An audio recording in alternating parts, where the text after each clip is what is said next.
வேல்முருகன் பொறுத்த வரைக்கும் அவர் வெளியேறினது நான் நினைக்கிறேன் அவர் வெளியேறினதை வெளியேற்றிட்டாங்கன்னு நினைக்கிறேன். நீங்கள் தேர்தலத்தை ஸ்டண்ட் அடிக்கிறீங்க. வேல்முருகன் அடிக்கிறது ஸ்டண்ட்டு.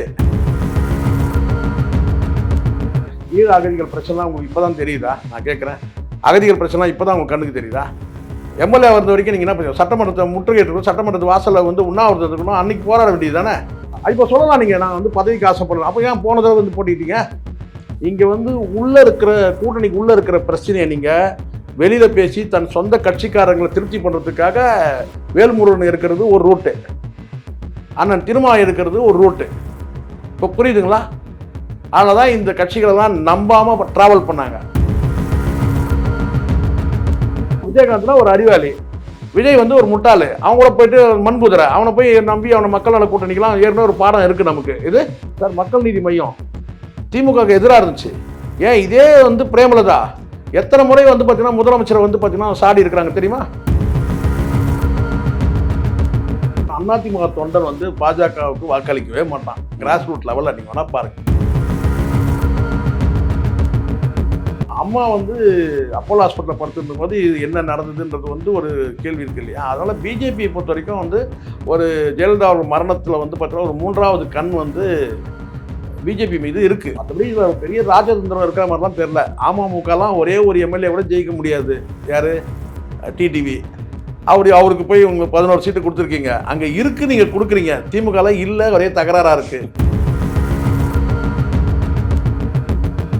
சீட்டு கொடுக்கறது பெருசில்ல சார், வாங்கிறது பெருசில்ல, ஜெயிக்கணும்ல. நேயர்களுக்கு வணக்கம். இன்றைய நேர்காணலில் நம்மோடு இணைந்திருக்கிறார் மூத்த ஊடகர் திரு சேகர் அவர்கள். சார் வணக்கம். சார் வணக்கம். இந்திய கூட்டணியில் என்ன விமர்சனம் வச்சிங்க? இன்னைக்கு பாருங்க, தலை அப்படியே தெருக்கி விட்டு இருக்காரு. 171 சாலிடு. அமித்ஷா காலில் விழுந்துட்டாரு, அமித்ஷாவுக்கு அடிமையாயிட்டாரு. அப்பப்போ அந்த காலத்தில் ஜெயலலிதா காலில் விழுந்துருப்பாங்க, பாஜக போயஸ்கார்ட்லேயே காத்துன்னு இருப்பாங்க, எண்ணி அப்படி கிள்ளி போடுவாங்க அம்மா அப்படின்னீங்க. இன்னைக்கு எவ்வளோ அப்படியே அந்த ராஜதந்திரத்தை இன்னைக்கு பேசி இந்த சீட்டு ஷேரிங்கில் பார்க்குறீங்களா? 171 அதிமுக, பாஜகவுக்கு 27, பாட்டாளி மக்கள் கட்சிக்கு 18, அமமுகவுக்கு 11, ஜிகே மூப்பனாரோட கட்சிக்கு 3, மற்றவர்கள் சின்ன கட்சிகளுக்கெல்லாம் 1 4. அது தெருக்கி விட்டு இருக்காரு இல்லையா? இப்போ ஒத்துக்கிறீங்களா? நான் ஒத்துக்கிறதுலாம் கிடையாது. முதல்ல ஒரு விஷயம் சொல்லிடுறேன் பாருங்க. 10 சீட்டு வாங்கி அந்த 10 சீட்டும் பார்த்தீங்கன்னா பிஜேபி வின் பண்ணா கூட ஆட்சி பார்த்தீங்கன்னா பிஜேபி ஆட்சி தான். நீங்கள் எப்படி என்ன சொன்னாலும் சரி, பிஜேபியோட நீங்கள் அலைன்ஸ் சேர்றீங்க. நீங்கள் சீட்டு ஷேரிங் பண்ணுறதுலாம் செகண்ட் தான் அப்படின்னு சொல்கிறது. ஜெயிக்கணும் முதல்ல. நீங்கள் 27 சீட்டுனா வாங்க, 28 கொடுத்தாங்க காங்கிரஸ். அது தேசிய கட்சிகளுக்கு இவ்வளோ தான் லிமிட்டுன்ற ஒரு இது இருக்குது, என்ன சொல்லுங்களா? ஆனால் இங்கே காங்கிரஸ் கட்சியோட பிஜேபி பெரிய கட்சியான்னு சொன்னால், காங்கிரஸ் கட்சியை காட்டிலும் ஒரு பெரிய கட்சினா பிஜேபி பார்த்தீங்கன்னா அண்ணாமலை அங்கே இங்கே சுற்றி அப்படி இப்படி அதை இதை பேசி பொய்யும் புரட்டம் பேசி அதை பண்ணி இதை பண்ணி அப்படி உருட்டி பெரட்டி பிஜேபின்றத ஒரு பட்டி தொட்டி எல்லாம் தொட்டியில் இல்லைனா கூட அட்லீஸ்ட் பட்டி வரைக்குமாவது பேச வச்சார் இல்லையா? அப்படி தான் பார்க்கணும். காங்கிரஸுக்கு சமமான அதை விட கறந்தே கட்சியை ஓரளவுக்கு பிஜேபியை பரவலாக தெரிய வச்சாருன்னு வச்சுங்க. அப்படி இருக்கும்போது ஏதோ சமமாக காங்கிரஸுக்கு சமமாக ஒரு சீட்டு கொடுத்தா வேணா எடுத்துக்கலாமே தவிர, மற்றபடி இதில் ஒரு பெரிய ராஜதந்திரம் இருக்கிற மாதிரிலாம் தெரில. அமமுகலாம் ஒரே ஒரு எம்எல்ஏ கூட ஜெயிக்க முடியாது. யார்? டிடிவி.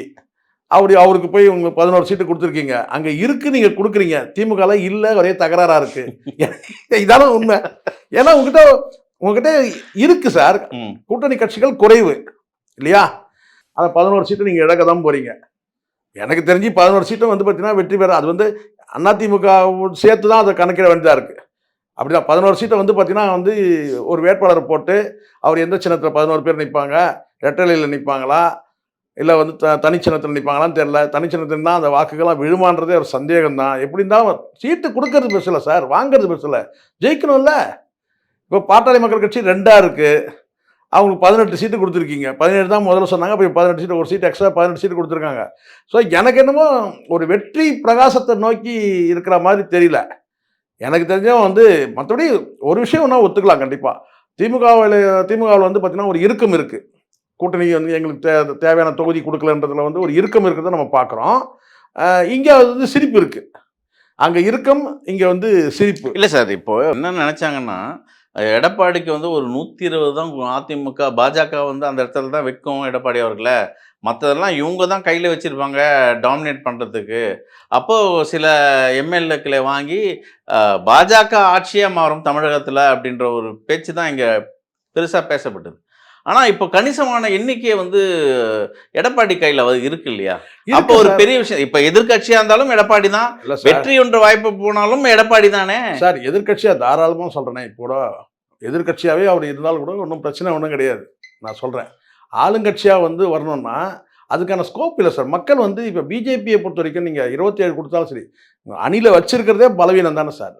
மக்கள் நீங்கள் நினைக்கிறீங்களா? நீங்கள் ஒருபோதும் அதிமுக தொண்டன் வந்து பாஜகவுக்கு வாக்களிக்கவே மாட்டான். கிராஸ் ரூட் லெவலில் நீங்கள் வேணால் பாருங்கள். நீங்கள் என்ன சொன்னாலும் சரி, இப்போ நீங்கள் எத்தனை சீட்டு இவங்க வாங்கினாலும் சரி, பிஜேபி வந்து வெற்றி அடைகிறது ரொம்ப ரொம்ப கஷ்டம். ஏன்னா அம்மா சொன்ன அந்த வார்த்தை வந்து மக்களுக்கு நல்ல நினைவு இருக்குது, தொண்டர்கள் நினைவு இருக்குது. நான் கேட்டேன்னா மோடியா லேடியான்னு கேட்ட அந்த ஒரு வார்த்தை இருக்குது பார்த்தீங்களா, அது அப்படியே வந்து நினைவு இருக்குது தொண்டர்களுக்கு. ஒருபோதும் வந்து நீங்கள் எடப்பாடி கை கொடுக்கலாம், எடப்பாடி வந்து குழையலாம், எல்லாம் பண்ணலாம். இங்கே வந்து பார்த்தீங்கன்னா துரோகம்ன்றது 2 துரோகமாக பார்ப்பாங்க. தென் மாவட்டங்களில் முக்குளத்தூர் தரப்பில் வந்து ஜெயலலிதா அவர்களுக்கும் ஓபிஎஸ் அவர்களுக்கு பண்ண துரோகமும் அவங்க கண்ணுக்கு முன்னாடி வரும்.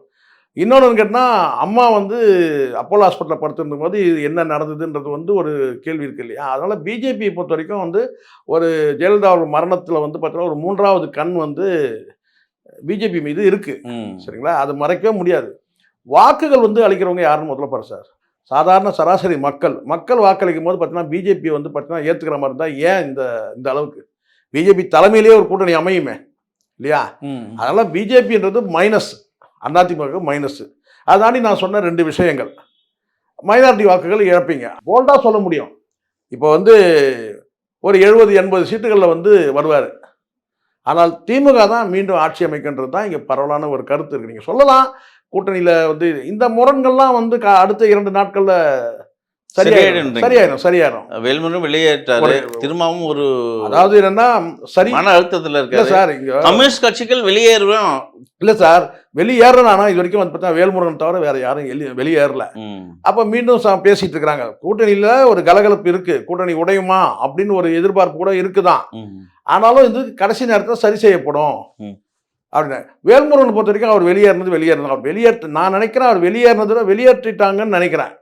ஏன்னா அவர் வந்து கடந்த காலத்தில் சட்டமன்றத்தில் நடந்த விஷயங்கள் நான் அப்படி தான் கேள்விப்படுறேன், வர செய்திகள் அப்படி தான் சொல்லுது. அவர் கடந்த காலத்தில் வந்து சட்டமன்றத்தில் வந்து முதலமைச்சர் முன்னாடி வந்து குரல் கொடுத்து பேசினது, அப்பாவுக்கிட்ட வந்து இவர் வந்து வாக்குவாதங்கள் செய்தது, இதெல்லாம் வச்சு வந்து அவங்க என்ன செஞ்சிட்டாங்கன்னா 2021 இருந்த அந்த பிணைப்பு இருக்கு இல்லையா, அது இல்லாமல் இவங்களுக்குள்ள உறவுக்குள்ளே ஒரு இறுக்கம் வந்துடுச்சு. அதனால் வந்து இப்போ விசிகாவோடு கம்யூனிஸ்டோடு இருக்கிறது வந்து பார்த்திங்கன்னா இயற்கையான முரண். அது இயற்கையான முரண்ன்றது எப்படின்னா உங்களுக்கு தெரியும், கூடுதலாக எண்ணிக்கை கேட்குறாங்க, இவங்க வந்து இல்லைன்னு சொல்கிறாங்க, அப்போ மறுபடியும் பேசுகிறாங்க திருப்பி. ஏன்னா கம்யூனிஸ்டர்கள் வெளியேறினாலும் எங்கே போவாங்க? ஸோ தனித்து தான் போட்டிடணும். இல்லை, அவர் பல கோரிக்கைகள் வச்சாரு, அதை கோரிக்கை வைக்கிறதுக்குன்னு ஒரு காலகட்டம் இருக்குது. இப்போ ஆட்சியில் அவங்க இது வந்து பார்த்தீங்கன்னா காபந்து அரசு. முதல்ல ஒரு விஷயத்தை கிளியராக புரிஞ்சுக்கணும் சார். இன்னைக்கு கூட அவர் என்ன சொல்றாருன்னா, திமுக வெற்றி கூட்டணி தான், அதில் மாற்று கருத்து இல்லை, திமுக தான் வெற்றி பெறணும் அப்படின்ற இடத்துல தான் இருக்காரு சார். வாய்ஜாலம்லாம் வந்து சொல்லி தெரியணும்னா வேல்முருகனுக்கெல்லாம் வாய்ஜாலம் இருக்குது. வெற்றி கூட்டணினா நீங்கள் வைக்கிற கோரிக்கை வந்து பார்த்தீங்கன்னா இப்போ அது வந்து காபந்து அரசு. முதல்ல எப்போ வச்சிருக்கணும்? நீங்கள் 6 மாதத்துக்கு முன்னாடி இந்த கோரிக்கை வச்சுருக்கணும்.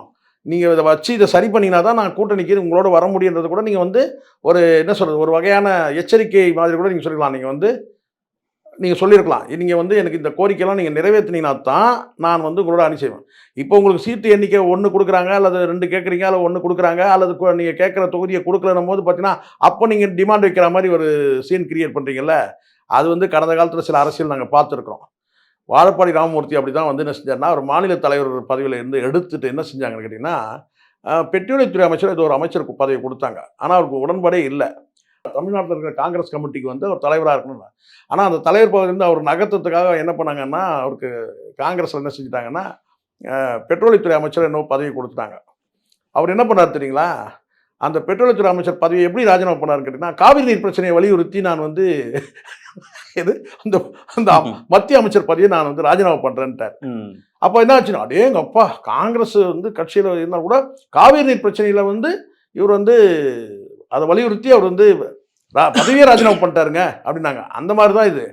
தேர்தல் நேரத்தில் சீட்டு பிரச்சனை இருக்கும்போது இப்போ வந்து நீங்கள் தமிழ் தேசியத்தையும் வந்து ஈழத்தமிழர் பிரச்சனையும் அகதிகள் பிரச்சனையும் இப்போ நீங்கள் மேற்கோள் எடுத்து பேசுகிறீங்கன்றது தான் தகவலாக இருக்குது. நீங்கள் போராளி தலைவர்ன்றதுல யாருக்கும் எந்த சந்தேகமும் இல்லை, சரிங்களா? எல்லாத்தையும் போட்டு ஒன்றா குழப்பிக்கூடாது, நீங்கள் போராளி தலைவர் தான்.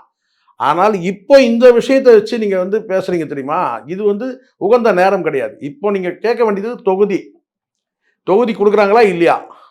தொகுதி கொடுக்கும்போது நீங்கள் வந்து என்னுடைய கோரிக்கைகள்லாம் வந்து நீங்கள் வந்து நிறைவேற்றா அவங்களுக்கு வந்து பார்த்தீங்கன்னா ஒரு டார்கெட் பண்ண மாதிரி ஆயிடுது. யார திமுக தரப்பில் வந்து நீங்கள் டார்கெட் பண்ண மாதிரி. இன்னொரு பக்கம் நீங்கள் பெரியண்ணன் தோரணை நீங்கள் சொல்லும் போது பார்த்தீங்கன்னா அவங்க ஜமீன் எஜமான் தோரணை நீங்கள் சொல்கிற மாதிரி ஆயிடுது. புரியுதுங்களா? அப்போ எப்படி இருந்தாலும் நீங்கள் கோரிக்கை யார்கிட்ட வைக்கிறீங்க சார்? கோரிக்கை செய்யக்கூடிய இடத்துல நீங்கள் வைக்கிறீங்க. கோரிக்கை செய்யக்கூடிய இடத்துல வைக்கிறவங்க பார்த்தீங்கன்னா அவங்க பெரியண்ணன் தானே. புரியுது. பெரியண்ணன் தானே. இப்போ முதலமைச்சர் தான் என்ன, அதிகாரத்தில் இருக்கிறவங்க, சரிங்களா? பெரியண்ணா என்ன, அதிகாரத்தில் இருக்கிறவங்க, புரியுங்களா? அப்போ நீங்கள் ஒரு கன்ஃபியூஷன் இருக்குதுன்ற நான் யார்கிட்ட, வேல்முருகன்ட்ட. நீங்களே சொல்கிறீங்க இந்த கோரிக்கையெல்லாம் நிறைவேற்றணும், கோரிக்கை நிறைவேற்றுறதுல அவங்க இருக்கிறாங்க, அப்படி தானே? இப்போ நீங்களே என்ன சொல்கிறீங்கன்னா அவங்க பெரியண்ணன் தோரணையில் செயல்படுறாங்கன்றீங்க. நீங்கள் வைக்கக்கூடிய கோரிக்கைக்கு இது உகந்த நேரமா? கிடையாது. நீங்கள் நெருக்கடி கொடுக்குறீங்க. நீங்கள் இப்போ கேட்டு பெற வேண்டியது சீட்டு. ஆனால் நீங்கள் கேட்ட சீட்டை வந்து பார்த்தீங்கன்னா அவங்க கொடுக்குறாங்களா இல்லையா, இல்லை வந்து வேறு தொகுதி கொடுக்குறாங்களான்னு ஒரு கேள்வி இருக்குது. ஆனால் உண்மையிலே வருத்தப்பட வேண்டிய விஷயம்தான். வேற ஒரு தொகுதி கொடுத்தா வெற்றி வாய்ப்புன்றது கொஞ்சம் சிரமம். என்னதான் நீங்கள் வந்து கம்யூனிட்டியில் வந்து சாதி சார்ந்த வாக்குகள் நீங்கள் வந்து வேற ஒரு தொகுதியில் கூட நீங்கள் பெறக்கூடிய இருந்தால் கூட, ஏற்கனவே ஒரு தொகுதியில் எம்எல்ஏவாக இருக்கும்போது பார்த்தீங்கன்னா அங்கே நீங்கள் செய்த பணிகள் நிமித்தமாக வந்து உங்களுக்கு வெற்றின்றது எளிது இல்லையா? அப்போ அது அந்த தொகுதி கொடுக்காம வேற ஒரு தொகுதி கொடுத்தா கண்டிப்பாக அது வந்து ஏற்றுக்க மாட்டாங்க தான். அது சிக்கல், அது பேச்சுவார்த்தையில் தான் முடியணும். அதானே நீங்கள் கூடுதலாக ஒரு சீட்டு கேட்குறீங்களா, அதுவும் பேச்சுவார்த்தை தான் முடியும். ஆனால் அந்த நேரத்தில் கொண்டு வந்து ஈழத்தமிழர் பிரச்சனை, இலங்கை அகதிகள் பிரச்சனை, அந்த பிரச்சனை சொல்லிட்டு நான் வந்து வைக்கிறீங்க தெரியுமா, அது வந்து சரியான அரசியல் கிடையாது. சரிங்க சார். நீங்க அறிவார்ந்த அரசியல் அது. உங்களுக்கு உங்க கட்சிக்கு நீங்க வந்து கொடுக்குற அந்த ஆளுங்கட்சி கொடுக்குற நீங்க நெருக்கடி இதெல்லாம் நீங்க எடுத்துக்கலாம், அது உங்களுடைய அறிவார்ந்த அரசியலா இருக்கலாம். ஆனா சரியான அரசியலான்னு பாத்தீங்கன்னா அது கிடையாது. ஏன்னா இப்போ வந்து காபந்து அரசு, மு.க. ஸ்டாலின் அரசு வந்து இப்போ காபந்து அரசு. இப்போ அவங்க என்ன கோரிக்கை நீங்க சொல்லக்கூடிய கோரிக்கை நிறைவேற்ற முடியுமா? அப்படியே ஒப்புதல் கொடுத்தால் கூட, அதாவது அவரோட கோரிக்கைகள் எப்பன்னா எனக்கு வாக்குறுதி கொடுக்கணும். நீங்க இப்போ அதாவது அவர் சொல்ற விஷயம் வந்து வெற்றி, அடுத்த கட்டத்துல வெற்றியை நோக்கி தான் பயணிக்குது திமுக. சரி, அந்த இடத்துல வைக்கிறாரு. தோத்துறது இந்த டைம்ல இப்போ எனக்கு நிறைவேற்றி கொடுங்கன்னு கேட்கல. நீங்க வெற்றி வாய்ப்போடு தான் வரப்போறீங்க. சரி, எனக்கு இந்த கோரிக்கைகள்லாம் நிறைவேற்றணும், அதுக்கு எனக்கு வாக்குறுதி கொடுங்கன்னு கேட்கிறாரு. அது எனக்கு தெரிஞ்சவங்க இந்த நேரத்துல அதை போயிட்டு வந்து அதாவது இதுதான் சார், தேர்தல் சீட்டு 3 கேட்கிறாரு. புரியுது சார். கேட்டா இல்ல எனக்கு சீட்ல கூட நான் காம்ப்ரமைஸ் ஆகிக்கிறேன், ஆனா எனக்கு இந்த வாக்குறுதியில எனக்கு நிறைவேற்றி கொடுக்கணும், எனக்கு அந்த வாக்குறுதி எனக்கு இந்த நேரத்துல வந்து பாத்தீங்கன்னா வெறும் தேர்தல் கூட்டணினா வெறும் அந்த கூட்டணி வரைக்கும் பேசணும் சார். மற்ற கோரிக்கைகள் ஏராளமான கோரிக்கைகள் இருக்கு சார் தமிழ்நாட்டில் மக்களுக்கு. இதெல்லாம் வந்து ஒரு அரசியல் வந்து சரியான அரசியலா இல்லை.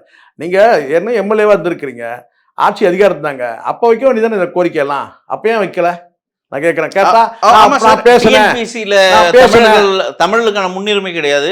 எடப்பாடியார் வந்து ஏற்கனவே போன வருடமே எடப்பாடி டிஎன்பிசில தமிழர்கள் அல்லாதோர் வெளிமாநிலத்தில் எழுதுறாங்க.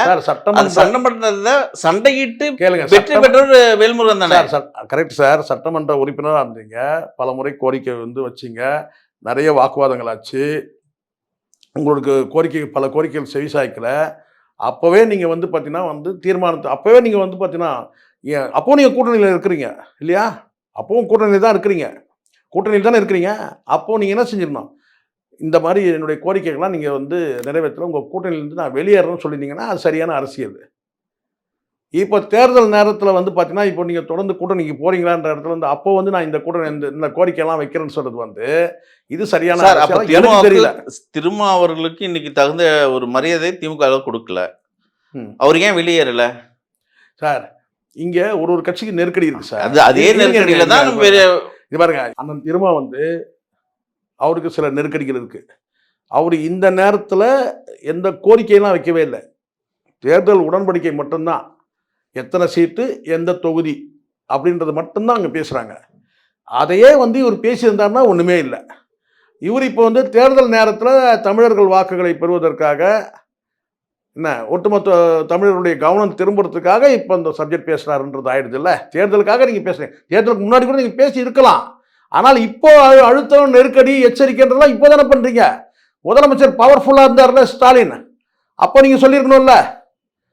அப்போ சொல்லாமல் இப்போ வந்து பார்த்தீங்கன்னா காபந்து அரசு வந்து பலவீனமாக அதுதான் சட்டமன்றத்திலே நேருக்குனே சண்டை போட்டாரா சார்? கூட்டணியில இருக்கும் போதே சில கோரிக்கைகளை வச்சு முன்வச்சு சண்டை போட்டாரு, போராட்டங்கள் பண்ணாரு. அது இவங்க தானே, அதாவது அவரு ஓப்பனாவே சொல்றாரு, இவங்க திமுக வந்து பாசிசத்தை கூட சேர்த்துட்டு இந்த செயல்படுத்த மாட்டேங்கிறாங்க, பயப்படுறாங்க, ஓப்பனா சொல்றாரு சார். எப்போ சொல்றாரு சார்? இதெல்லாம் எப்போ சொல்லிருந்தோம்? அப்பவே சண்டை போட்டாரு சார். சண்டை போட்டாரு சார். ஏன் வெளியே வரல? அப்பயே நான் கூட்டணி விட்டு வெளியே வரேன்னு சொல்ல வேண்டியது தானே. கூட்டணி விட்டு வெளியே வரேன்னு சொல்ல வேண்டியது தானே சார். ஏன் சொல்லல? கடைசி நாள் வரைக்கும் நீங்க வந்து பார்த்தீங்கன்னா ஒரு ஆட்சி நிறைவு செய்யற வரைக்கும் சார். இப்போ கூட அவர் என்ன சொல்றாரு, வெற்றி கூட்டணியோட தான் இருக்கேன். சரி, நான் திமுக கொடுக்குற அந்த ஒரு சீட்டு வாங்கின்னு நான் போனேன்னா நான் வெற்றி வாய்ப்போட தான் இருக்கேன். சரி, எம்எல்ஏ ஆவேன். சரி, அது எனக்கு தேவையில்லை. சரி, எனக்கு கோரிக்கைகளை நிறைவேற்றி கொடுங்கன்னு தானே சொல்றாரு. இது சாமர்த்திய பேச்சு, இதை ஏற்றுக்க முடியாது. நான் சொல்றேன், நான் ஒன்றும் வந்து திமுக சொம்படின்னு அவசியம் கிடையாது, வேல்முருகனுக்கு வீம்பா பேசணும்னு அவசியம் எனக்கு கிடையாது. நீங்கள் சாமர்த்தியம், அதுதான் நான் உதாரணம் சொன்னேன்ல. அப்படிதான் பண்ணார் வாழப்பாடி ராமமூர்த்தி. மாநில தலைவர் பதவி விட்டு இறங்கிறதுக்கு விருப்பம் கிடையாது. ஆனால் அவர் நீக்கிறாங்க. விலக்கிட்டு என்ன சரி கட்டினா உடனே அவருக்கு என்ன சரி கட்டினா மத்தியில் சென்ட்ரல் தூக்குறாங்க. மத்திய பெட்ரோலியத்துறை அமைச்சர், ஜவுளித்துறை, ஏதோ ஒரு அமைச்சர் பதவி கொடுக்குறாங்க சார்.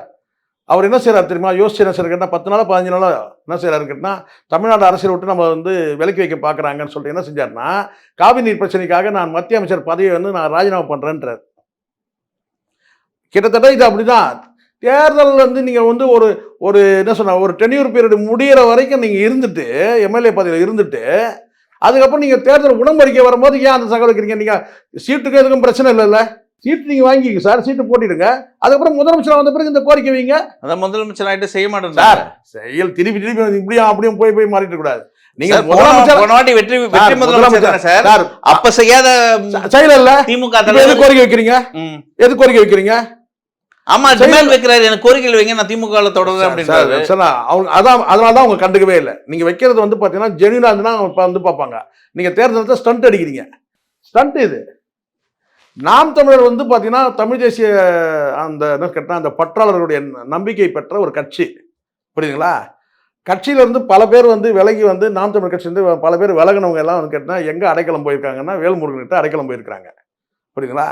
இப்போதான் உங்களுக்கு வந்து பார்த்தீங்கன்னா அந்த ஈழ அகதிகள் பிரச்சனைலாம் உங்களுக்கு இப்போ தான் தெரியுதா? நான் கேட்குறேன், அகதிகள் பிரச்சனைலாம் இப்போ தான் உங்களுக்கு கண்ணுக்கு தெரியுதா? எம்எல்ஏ வந்த வரைக்கும் நீங்கள் என்ன பண்ணுங்க, சட்டமன்றத்தை முற்றுகையிட்டு சட்டமன்றத்து வாசலில் வந்து உண்ணாவிரதம் இருக்கணும், அன்றைக்கி போராட வேண்டியது தானே? அன்றைக்கா போராடல? ஓவராக சீன்லாம் போடக்கூடாது. வேல்முருகன் போடுறது சீனு. நீங்கள் நான் மீண்டும் கூட சொல்கிறேன், நீங்கள் உங்களுடைய பல போராட்டங்கள்லாம் எனக்கு தெரியும், நிறைய வந்து ரெக்கார்டு இருக்குது, நான் இல்லைன்னு சொல்ல. பட் இது வந்து எப்படி நல்லா யோசிச்சு பாருங்க. நீங்கள் சார் இது திமுகவை எதிர்த்தது சரி சார். எப்போ சார் எதிர்க்கணும்? நீங்கள் எம்எல்ஏ வந்தீங்க, சட்டமன்றத்தில் நீங்கள் வந்து பார்த்தீங்கன்னா குரல் எழுப்பியிருக்கணும்ல. அன்னைக்கு சட்டமன்றத்தில் நீங்கள் பேசுகிற பேச்சுக்கெல்லாம் வந்து யாரும் மறுக்கல, தொகுதி நலன் குறித்து பேசுனீங்க வந்து பண்ண. ஆனால் குறிப்பிட்ட ஒரே ஒரு விஷயத்தை அகதிகள் பிரச்சனை மட்டுமே எடுத்து நீங்கள் வந்து சட்டமன்றத்துக்கு வெளியில் நீங்கள் உட்காருங்க, உண்ணாவிரதம் உட்காருங்க பண்ணீங்களா? பண்ணல. ஆட்சி எம்எல்ஏ பதவி முடிகிற வரைக்கும், டென்யூர் முடிகிற வரைக்கும் நீங்கள் இருந்துட்டு வாக்குவாதங்கள் வந்ததெல்லாம் வேற. நீங்கள் பேசுனது, உங்களை உட்கார சொன்னது, பேசணும், இது வந்து பார்த்தீங்கன்னா முதலமைச்சருக்கு முன்னாடியே வாக்குவாதம் பண்ணது, இதெல்லாம் நான் மறுக்கவே இல்லை. ஆனால் நீங்கள் எப்போ விலகி இருக்கணும்? இப்போ வந்து எனக்கு இந்த கோரிக்கைகள்லாம் நீங்கள் வந்து ஒப்புதல் கொடுங்க, அப்போ தான் நான் கூட்டணிக்கு வருவேன்னு சொன்னால் அவங்க நீங்கள் கிளம்புங்கன்னு சொல்லிட்டாங்க. அவ்வளோதான், சொல்லாமல் சொல்லிட்டாங்க, அவ்வளோதான். ஏதாவது ரியாக்ஷன் இருக்கா? இதுக்காவது ரியாக்ஷன் இருக்கா? நீங்கள் கூட்டணியில் போய் பேசுறதுக்கோ இல்லை. எனக்கு தெரிஞ்ச வந்த தகவல் கேட்டால் முதலமைச்சர் சந்திக்கவே இல்லை. யாரை? வேல்முருகன் சந்திச்சா தான் சார் அந்த கோரிக்கை. சந்திச்சு கோரிக்கையை வாங்கலையே அவங்க. நீங்கள் ஊடகத்தில் நீங்கள் பேசுகிறீங்க, மீடியாவில். நான் இந்த இது அது கூட பத்திரிகையாளர் கேட்குறாங்க, அதுக்காவது திராணி இருக்கா? பத்திரிகையாளர் கேட்குறாங்க, இது வந்து கெடு விதிக்கிறீங்களான்னு சொல்லி கேட்டாக்கா, கெடுலாம் இல்லைன்றீங்க. ஏன் கெடு விதிங்க, என்ன கெடு விதிங்க சார். இது வந்து பார்த்தீங்கன்னா 10 நாளுக்குள்ளே எனக்கு வந்து முடிவு தெரியணும், கெடு விதிங்க. இல்லை 5 நாளுக்குள்ளே எனக்கு பதில் சொல்லணும், கெடு விதிங்க. நிபந்தனை விதிக்கிறீங்களா? நிபந்தனை இல்லை, இது என்னுடைய கோரிக்கைகள். எல்லாம் ஒன்று தானே சார். தேர்தல் நேரத்தில் வச்சா தான் நிபந்தனை, கோரிக்கைன்றது பொதுவாக வைக்கிறது. தேர்தல் நேரத்தில் வச்சா நிபந்தனை மாறும். அது இதெல்லாம் வந்து என்ன சார் இது? நம்ம இங்கே யாரும் முட்டாள் கிடையாதுல்ல சார். கோரிக்கை என்பது நீங்க எப்போ வேணாலும் வைக்கலாம். ஒரு முதலமைச்சருக்கு கோரிக்கை வைக்கலாம், காபந்து அரசு முதலமைச்சருக்கும் வைக்கலாம். அவர் வந்து பார்த்தீங்கன்னா வந்து பொதுவான வந்து பார்த்தீங்கன்னா வந்து ஆட்சி அதிகாரத்தில் இருக்கும்போதும் நீங்க வைக்கலாம், முழு ஆட்சி அதிகாரம் இருக்கும்போதும் நீங்க வைக்கலாம். கோரிக்கை என்பது கோரிக்கை வந்து நிபந்தனை ஆயிடும். அந்த நிபந்தனை நீங்க வேற ஒரு பீரியட்ல வச்சிருந்தீங்கன்னா கரெக்ட். இப்போ இதே அகதிகள் பிரச்சனையை வந்து நீங்க மையப்படுத்துறீங்கன்னா, புலம்பெயர் தமிழர்கள் பிரச்சனையை நீங்க முன்வைக்கிறீங்கன்னா, அதை நீங்க பிரதானமா வச்சு சட்டமன்றத்தில் வந்து நீங்க வெளியேறினீங்கன்னா அன்னைக்கு வந்து பார்த்தீங்கன்னா உலகம் முழுவதும் ஹைலைட் ஆகும். ஓ, வேல்முருகன் ஒரு எம்எல்ஏ வந்து அன்னைக்கு இப்படி செயல்பட்டா இருப்பான்னு. அன்னைக்கு உங்களுக்கு தடுத்தது எது? நீங்க மற்ற கோரிக்கைலாம் வச்சு கத்துனீங்க, அதெல்லாம் ஒன்றும் இல்லை. அப்பா வந்து உங்களை வந்து பலமுறை பேச விடாம தடுத்தா. யாரும் இங்க வந்து எதையும் மறைச்சு பேசணும் அவசியம் இல்லை, ஆனா கரெக்டா பேசணும். நிபந்தனை நீங்க எப்படி சார் விதிக்க முடியும்? கொடுக்குற இடத்துல அவங்க இருக்கிறாங்க, வாங்குற இடத்துல நீங்க இருக்கிறீங்க. முதல்ல அதை புரிஞ்சுக்கணும் எல்லாருமே. அது கம்யூனிஸ்டுகளா இருக்கட்டும், திருமாவா இருக்கட்டும், வேல்முருகன் யாரெல்லாம் இருக்கட்டும், கொடுக்குற இடத்துல அவங்க இருக்கிறாங்க, கை நீட்டி வாங்குற இடத்துல நீங்க இருக்கிறீங்க. அந்த கை இப்படி இருக்கு, உங்க கை இப்படி இருக்கு. அப்புறம் தொடர்ந்து இந்த இடத்துல இங்கதான் நீங்க கவனிக்கணும். இந்த இடத்துல இதுதான் சொல்றது, இந்த கூட்டணிலாம் போனா இப்படிதான் ஆகும், இப்படிதான் ஆகும். அப்புறம் பெரிய அண்ணன், சின்ன அண்ணன், பெரியப்பா அதெல்லாம் பேசி அர்த்தம் கிடையாது. கூட்டணிக்கு போனா இப்படிதான் ஆகும். ஆனாதான் நாம் தமிழர் தனித்து போட்டிடுறாங்க. இப்ப நீங்க எங்க வந்து நின்றுட்டீங்க பார்த்தீங்களா? நீங்களும் தனித்து போட்டின்னு வந்துட்டீங்க. அவ்வளவுதான். அவங்க பார்த்தாங்க கேட்டா, ஏதோ என் கூட வந்தா ஒரு எம்எல்ஏ ஆவ, அதுவும் வரலையா, சரி கிளம்பி போ, முடிஞ்சிச்சு இல்ல. இருக்கிற அந்த எம்எல்ஏ பதவியை நீங்க எடுக்கிறீங்க. இப்ப சொல்லலாம் நீங்க நான் வந்து பதவிக்கு ஆசைப்படுறேன், அப்ப ஏன் போனதை வந்து போட்டிட்டீங்க? இப்ப இனிமேல் நீங்க ஒண்ணுல இருந்து ஆரம்பிக்கணும். வேல்முருகன் ஒரு எம்எல்ஏ இருந்து ஆரம்பிச்சு ஒரு 118 எம்எல்ஏ ஜெயிச்சு அதுக்கப்புறம் ஆட்சி அமைச்ச பிறகுதான் உங்க கோரிக்கை, நீங்க சொன்ன கோரிக்கையெல்லாம் நீங்களே நிறைவேற்றுவீங்க. கரெக்டுங்களா? இன்னொருத்தர் தேவையில்ல, திமுகவோ அதிமுக தேவையில்ல. வேல்முருகன் தனித்து போட்டிட்டு 118 தொகுதியில ஜெயிச்சு அதுக்கப்புறம் இந்த கோரிக்கையெல்லாம் அவரே நிறைவேற்றும். இப்போ புரியுதுங்களா? ஏதாவது ஒரு நிலைப்பாட்டில் ஸ்ட்ராங்கா இருக்கணும். இப்போவாது நீங்க உறுதியா சொல்லுங்க, இனி வந்து பார்த்தீங்கன்னா எந்த திராவிட கட்சியோட கூட்டணி கிடையாது, நாங்க இனிமேல் வந்து தனித்து தான். சொல்லுங்க வேல்முருகனை, சொல்லுங்களா? இனி நாங்க வந்து பார்த்தீங்கன்னா எங்களுடைய அரசியல் பயணம் இனி வந்து பார்த்தீங்கன்னா எந்த கட்சியோட கூட்டணி கிடையாது, நாங்க தனித்து போட்டிடுறோம். சொல்லுங்க பார்ப்போம். நீங்க தான் பதவிக்கு ஆசைப்படாதுங்கள, எம்எல்ஏ பதவிக்கு ஆசைப்படாதுங்கள, சொல்லுங்களேன். இப்போ இதெல்லாம் சும்மா சார். அரசியல் நேரத்துக்கு இந்த ஸ்டண்ட்லாம் வந்து ஒவ்வொருத்தரும் ஒரு விதமாக வந்து ஸ்டண்ட் அடிப்பான். ஒவ்வொரு அரசியல்வாதியும் ஒரு வகையான ஸ்டண்ட்டு. இப்போ அண்ணன் என்ன செய்யறாரு? அண்ணன் திரும்ப வந்து கட்சிக்காரங்கிட்ட வந்து வீடியோ போட்டு அழுகுறாரு. நம்மளை வந்து பார்த்தீங்கன்னா வழக்கம் போல நம்மளை முடக்கிறாங்க, நம்ம மேலே நம்ம வளர விடாமல் தடுக்கிறாங்க. வளராமல் தடுக்கிறாங்களா சார்? வெளியே வந்துருங்க, வெளியே வந்து தனித்து போட்டிடுங்க. முடியாது இல்லை, அவ்வளோதான். அதனால தான் நான் சொல்கிறேன், இங்கே வந்து உள்ளே இருக்கிற கூட்டணிக்கு உள்ளே இருக்கிற பிரச்சனையை நீங்கள் வெளியில் பேசி தன் சொந்த கட்சிக்காரங்களை திருப்தி பண்ணுறதுக்காக வேல்முருகன் இருக்கிறது ஒரு ரூட்டு, அண்ணன் திருமா இருக்கிறது ஒரு ரூட்டு. இப்போ புரியுதுங்களா? அதனால தான் இந்த கட்சிகளெல்லாம் நம்பாமல் ட்ராவல் பண்ணாங்க. ஆம்ஸ்ட்ராங் வந்து பார்த்தீங்கன்னா நம்பினாரா? ஆம்ஸ்ட்ராங் எந்த கட்சியும், இந்த பகுஜன் சமாஜ் எந்த கட்சியும் கூட்டணிக்கெல்லாம் போவே இல்லையே. கூட்டணிக்கு போனால் பலவீனம் தான். இங்கே போனா நாளைக்குன்னா இதே வந்து இப்போ என்ன உங்களுக்கு ஒரே வருத்தம், அங்கே பிஜேபி இருக்கு, பிஜேபி இல்லைன்னா என்ன செஞ்சிருப்பீங்க? அதிமுக போயிருப்பீங்க தானே? தான் நடந்திருக்கும். இல்லை மக்கள் நல கூட்டணிக்கு போயிருப்பீங்க. அடுத்த கட்டம் அதான் நடந்திருக்கும். இப்போ மக்கள் நல கூட்டணினா விஜயகாந்த் இல்லை, இருக்கிறது விஜய். விஜய்னா விஜயகாந்த்னா ஒரு அறிவாளி, விஜய் வந்து ஒரு முட்டாளு. அவங்க கூட போயிட்டு மண்குதிரை, அவனை போய் நம்பி அவனை மக்கள் நல கூட்டணிக்கெல்லாம் ஏற்கனவே ஒரு பாடம் இருக்கு நமக்கு. இது ஒரு கூட்டணி அமைக்க முடியாது. ஸோ வாய்ப்பு இருந்த போது நீங்கள் அமைச்சிங்க. இப்போ வாய்ப்பு இல்லை, வேற வழி இல்லை. இப்போ நீங்கள் என்னன்னு கேட்டீங்கன்னா, என்ன ஒரு வருத்தம்னு கேட்டிங்கன்னா, அது கம்யூனிஸ்டுகளாக இருக்கட்டும், அண்ணன் திருமாவாக இருக்கட்டும், வேலுமணி, ஒரு ஒரு குடும்பத்துக்குள்ளே நடக்கிற ஒரு ஒரு என்ன சொல்ற ஒரு தள்ளுமுள் இது. உனக்கு எனக்குன்னு 2 கட்சி வந்திருக்கு, நீங்கள் அதை கவனிக்கணும். 2 கட்சி வந்து இந்த இடத்துல நான் ஏதோ திமுக ஆதரவாக பேசுறதா நீங்கள் கற்பனை பண்ணிக்காதீங்க. 2 கட்சியை சாதுரியமாக உள்ளே கொண்டு வந்திருக்காங்க சார். மக்கள் நீதி மையம் திமுக எதிராக இருந்துச்சு. ஏன் இதே வந்து பிரேமலதா எத்தனை முறை வந்து பார்த்தீங்கன்னா முதலமைச்சரை வந்து பார்த்தீங்கன்னா சாடி இருக்கிறாங்க தெரியுமா? எத்தனை முறை வந்து பார்த்தீங்கன்னா இந்த ஆட்சியை வந்து அதிகாரத்தை வந்து ஆட்சியை வந்து முதலமைச்சரை குறை சொல்லியிருக்காங்க தெரியுமா? திமுக ஆட்சி கூட அவங்கள உள்ள தூக்கி போட்டிருக்காங்க. பெரிய விஷயமே இது. 2 கட்சியை தூக்கி உள்ள போட்டாங்க சார். அது யாருக்கு பிளஸ்? திமுக மட்டுமா பிளஸ்? திமுக மட்டும் பிளஸ்ஸா? மற்ற கூட்டணி கட்சிகளுக்கும் அது சாதகம் தானே. அப்போ வந்து பார்த்தீங்கன்னா இவங்க நீங்கள் கேட்குற அந்த கோரிக்கையிலேருந்து நீங்கள் கொஞ்சம் இறங்கணும், அவங்க கொஞ்சம் ஏறி வரணும் இல்லையா சார்? இல்லை நீங்கள் கொஞ்சம் இறங்கணும், அவங்க கொஞ்சம் இறங்கணும், அப்போ தான் முடியும். இது வந்து பார்த்தீங்கன்னா யார் கூட்டணிக்கு தலைமையில் இருக்காங்களோ அவங்களுக்கு தான் சார் புரியும். இந்த பங்குறதுன்னு இருக்குல்ல, சாதாரண விஷயம் கிடையாது இது. இந்த பங்கு போகிறது சாதாரண விஷயம் கிடையாது. இந்த பங்கு போகிறதுனா இருக்கிற சீட்டை வந்து கொடுக்குது.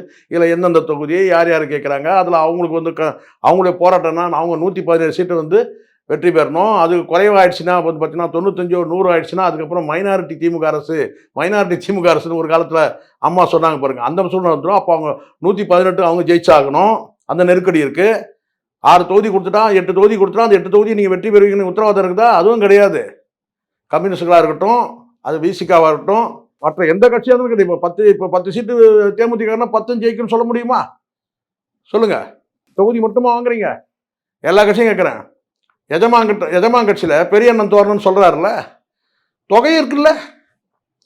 இப்போ நம்ம இப்படி கூட எடுத்துக்கலாம்ல. தொகுதி சொல்லுங்க பார்க்கலாம். எந்த கட்சியும் நாங்கள் வந்து பார்த்தா வெறும் தொகுதி தாங்க நான் வாங்குகிறோம், தொகையெல்லாம் நாங்கள் வாங்குறதே கிடையாது. சொல்லுங்க பார்ப்போம். கிடையவே கிடையாது. தொகையும் வாங்குறாங்க. என்ன தொகை வெளிச்சத்துக்கு வர்றது இல்லை, வெறும் தொகுதி மட்டும்தான் வெளிச்சத்துக்கு வருது. எல்லா கட்சியும் தொகை வாங்குற கட்சி தான். கம்யூனிஸ்டுகள் கடந்த முறை ஒத்துக்கிட்டாங்கல்ல, ஆமாந்துங்க தேர்தல் எக்ஸ்பெண்டிச்சருக்காக வாங்குறோம் சொல்கிறாங்க, அவ்வளோதான். ஸோ அதனால் இதெல்லாம் வந்து பார்த்தீங்கன்னா கடைசி இன்னும் ஒரு 2-3 நாட்களில் வந்து சமரசம் ஆகிடும். இல்லை இது வந்து எங்களுக்கு மன வேற்றுமை தருது, மன வலியை தருது, அப்படி இப்படி நீங்கள் சொல்லி புழுங்கினீங்கன்னா கிராஸ் ரூட் லெவலில் தொண்டர்கள் வந்து இணைய மாட்டாங்க. அடிமட்ட தொண்டர்கள் வந்து இணைஞ்சு வேலை செய்ய மாட்டாங்க. வேற்றுமை இருக்கும். சரிங்களா? அந்த வேற்றுமை இல்லைன்னா வேறு வழி இல்லாமல் வந்து பார்த்தீங்கன்னா எல்லாத்தையும் உள்ளுக்குள்ளே புழுக்கத்தை வச்சுக்கிட்டு சிரிக்க வேண்டியது தான். ஆனால் என்னை பொறுத்த வரைக்கும் நான் சொல்கிறேன், இந்த இடத்துல வந்து ஒரு மெகா கூட்டணி வந்து திமுக கூட்டணி.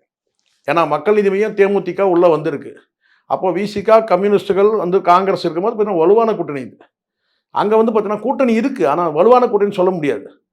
தமிழ் மாநில காங்கிரஸ்னு ஒரு கட்சி இருக்கான்றதை நீங்கள் சொன்ன பிறகு தான் எனக்கு ஞாபகமே வருது. ஓ அவருக்கும் கூட கொடுத்துருக்குறாங்களா, ஓ அவரும் இருக்கிறாரா அப்படின்னு. அதுக்கப்புறம் தான் அதுக்கப்புறம் ஒன்றுனா புரியுது, ஓ இவரும் இருக்கிறாரா, சீட்டு கொடுத்தவர் தான் தெரியுது. ஏன்னா அந்த அளவுக்கு எண்ணிக்கை இங்கே வலுவான கட்சிகள் சார். மக்கள் நீதி மையமாக இருக்கட்டும், தேமுதிகவாக இருக்கட்டும், விசிகாவாக இருக்கட்டும், கம்யூனிஸ்டாக இருக்கட்டும், காங்கிரஸாக இருக்கட்டும், இன்னும் உதிரி கட்சிகள்லாம் இருக்கு இல்ல. பேசுவோம் சார். அடுத்த அவரை பத்தி இல்ல, யாரை பத்தி நான் பாரபட்சம் சார். எனக்கு வேல்முருகனும் ஒண்ணுதான், எனக்கு அண்ணன் திருமா வந்து பார்த்தீங்கன்னா எனக்கு அண்ணன் தான். நான் இருக்கிறத பேசணும். நீங்க வந்து கடந்த காலத்துல நீங்க எப்பெல்லாம் அரசியல் பண்ணுமோ அப்போ விட்டுட்டீங்க, எப்பெல்லாம் திமுக நெருக்கடி கொடுக்கணுமோ அப்போ விட்டுட்டீங்க. புரியுதா சொல்றது? அப்பதான் உங்களுக்கு ஏன்னா அப்ப பேசினா உங்க தொகுதியில வேலை நடக்காது.